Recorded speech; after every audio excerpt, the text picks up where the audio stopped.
Ya, Assalamualaikum warahmatullahi wabarakatuh. Perkenalkan saya Muhammad Bimantara. Di sini saya akan memaparkan analisa mengenai UAS mata kuliah Ekonomi Makro. Pertama, mengenai analisis neraca pembayaran atau NPI dan nilai tukar. Dengan mengambil contoh, potret terkini neraca pembayaran Indonesia dengan kinerja keseluruhan dicatatkan defisit senilai 9,1 miliar US dollar, balik dari surplus sebelumnya 6,1 miliar US dollar pada triwulan keempat di tahun 2005. Bagaimana transaksi berjalannya? Yaitu defisit senilai 4,4 miliar US dollar atau 1,1% dari PDB. Penyebabnya karena penurunan surplus ekspor non migas, tingginya defisit neraca jasa, dan pembayaran imbal hasil investasi asing. Mengenai transaksi modal dan finansial, terdapat data defisit senilai 4,9 US dollar. Nah, penyebabnya utang luar negeri, satu tempo, dan penempatan kas di luar negeri, meski FDI dan portofolio tetap surplus.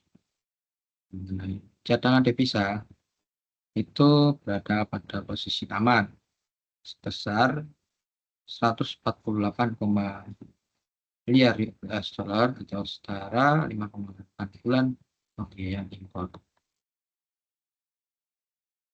Nah, bagaimana pengaruh NPI terhadap nilai tukar rupiah saat kondisi NPI defisit itu memicu depresiasi rupiah. Ya, aliran devisa keluar lebih besar daripada aliran masuk. Kebutuhan Amerika Serikat meningkat, sementara pasokannya di pasar domestik itu menipis, sehingga menekan nilai tukar rupiah, atau bisa disebutnya juga sebagai pelemahan.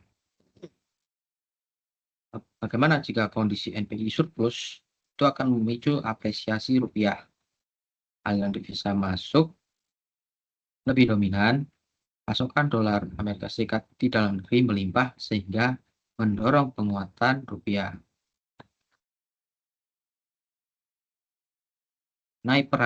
Mengenai peran Bank Indonesia dalam stabilisasi, itu dapat dilakukan oleh BI dengan menerapkan strategi-strateginya, yaitu yang pertama intervensi pasar falas, menjaga pasokan likuiditas dolar Amerika Serikat melalui pasar spot dan DNDF, domestic non-deliverable forward. Kedua, penerbitan sekuritas moneter dengan menarik aliran modal asing kembali ke Indonesia dengan menawarkan imbal hasil yang kompetitif. Dan yang terakhir itu kebijakan devisa hasil ekspor. Nah, memperkuat pasokan falas domestik dengan cara mewajibkan penempatan DAE pada perbankan dalam negeri. Untuk selanjutnya, pembahasan mengenai efektivitas kebijakan ekonomi dengan bantuan model modeling framing. Di sini dapat disimpulkan bahwa efektivitas kebijakan moneter sangat efektif. Dengan prinsip pertama yaitu penyesuaian suku bunga acuan domestik terhadap suku bunga internasional memicu pergerakan modal asing dan perubahan nilai tukar yang berdampak langsung pada perekonomian. Mekanisme kebijakan ekspansif itu dengan aliran modal dan kurs memicu capital outflow temporer, artinya nilai tukar rupiah terdepresiasi. Dampaknya pada perdagangan itu harga ekspor menjadi lebih murah dan impor jadi lebih mahal. Alhasil ekspor bersih itu meningkat. Hasil akhir kenaikan NX atau ekspor bersih menggeser kurva IS ke kanan, artinya pendapatan nasional atau output itu meningkat. Efektivitas lain dibuktikan dengan mekanisme kebijakan pengetahuan, itu aliran modal dan stabilitas. Dan menarik capital inflow, jadikan membendung depresiasi rupiah. Dengan hasil akhir, menjaga stabilitas nilai tukar dari gejolak global seperti kenaikan Fed Fund Rate sekaligus memitigasi imported inflation. Sampaikan juga mengenai perbandingan efektivitas kebijakan. Ini kebijakan moneter dianggap sangat efektif dengan mekanisme penyesuaian suku bunga domestik, merespon suku bunga internasional untuk mengatur aliran modal. Dampak outputnya itu menggerakkan nilai tukar rupiah, depresiasi atau penyesuaian kurs meningkatkan ekspor bersih, menggeser kurva IS ke kanan, dan efektif meningkatkan atau menstabilkan output agregat. Sini di kebijakan fiskal dianggap tidak efektif. Nah, mekanismenya itu ekspansi fiskal,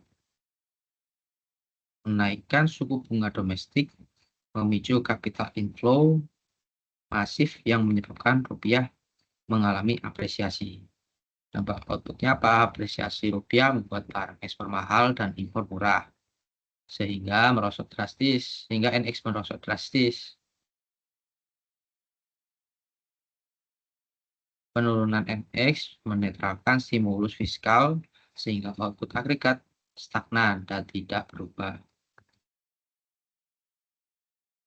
Sampaikan mengenai matriks perbandingan model dan indikator perbandingan antara kebijakan moneter dan kebijakan fiskal. Berdasarkan indikator respons suku bunga pada kebijakan moneter berubah memicu penyesuaian pasar falas. Untuk kebijakan fiskal, naik temporer memicu capital inflow. Dampak nilai tukar pada kebijakan moneter menggerakkan nilai tukar untuk penyesuaian NX.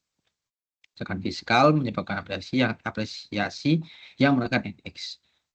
Mekanisme utama transmisi ekspor bersih, fiskal growth out via nilai tukar dan efektivitas output dianggap untuk kebijakan moneter sangat efektif, sedangkan kebijakan fiskal tidak efektif. Di seri terakhir yaitu peran praktis di Indonesia, mana kebijakan moneter diatur oleh Bank Indonesia First Line of Defense berperan untuk meredam dampak gejolak global dan menjaga stabilitas nilai tukar melalui BI rate, intervensi falas, serta penerbitan SRBI. Untuk kebijakan fiskal sendiri dipegang oleh Kementerian Keuangan atau APBN, shock absorber. Ya, berfokus memberikan jaring pengaman nasional, jaring pengaman sosial safety net atau social safety net dan subsidi energi guna melindungi daya beli masyarakat berpenghasilan rendah. Baik, sekian presentasi dari saya. Mohon maaf apabila ada salah kata dan tutur kata yang kurang berkenan dan menyampaikan materi yang kurang sempurna. Terima kasih. Assalamualaikum warahmatullahi wabarakatuh.